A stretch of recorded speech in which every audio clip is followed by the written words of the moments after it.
Hello guys, तो सुबह उठते ही हमने वीडियो शूट करना शुरू कर दिया है। पहले स्वागत है आप सभी का हमारे पहले ब्लॉग में। सुबह के बज रहे हैं लगभग 3:51 इस समय हो रहे हैं। हम उठ कर के सीधा चले आते हैं फ्रेश होने के लिए। फ्रेश होकर के आते हैं। हम जब बाहर जाते हैं तो बाहर देखा था बहुत सर्दी हो रखी थी भाई, बहुत ठंड थी। अंदर आकर रूम में चेयर पर बैठकर पढ़ना इस समय पॉसिबल नहीं हो पा रहा था कैसे भी। मैं सीधा बैठ जाता हूँ अपने लिहाफ के अंदर ही।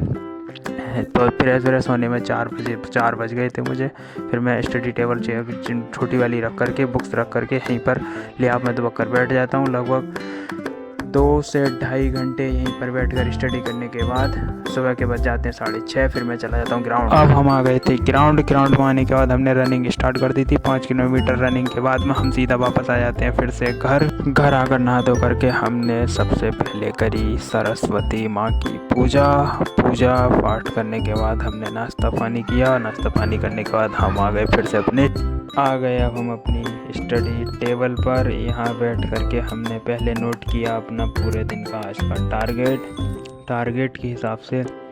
फिर हमने अपना टारगेट वाइज शुरू किया पढ़ना। पढ़ते इस समय चेयर पर बैठकर पढ़ना थोड़ा कठिन है क्योंकि सर्दी पड़ रही है बहुत ज़्यादा। सर्दी में पढ़ना बहुत ज़्यादा कठिन हो रहा है, लेकिन फिर भी भाई पढ़ना तो है ही।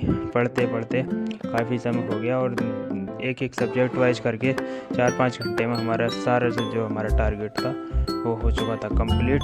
टारगेट कंप्लीट करने के बाद हम चले गए सीधा सोने के लिए। आज का टारगेट था हमारा, ये बुक थी हमारी येलो सेंट की बुक थी। उधर से सामान्य हिंदी की यूनिवर्सल वाली बुक थी, इससे हमने हिंदी कवर की। रीजनिंग की बुक भी सर वाली थी, उससे हमने अपनी रीजनिंग भी कवर की थी। ये सारे से इन बुकों से हमने अपना सिलेबस कंप्लीट किया। ये मेरा जीएस का नोट्स था।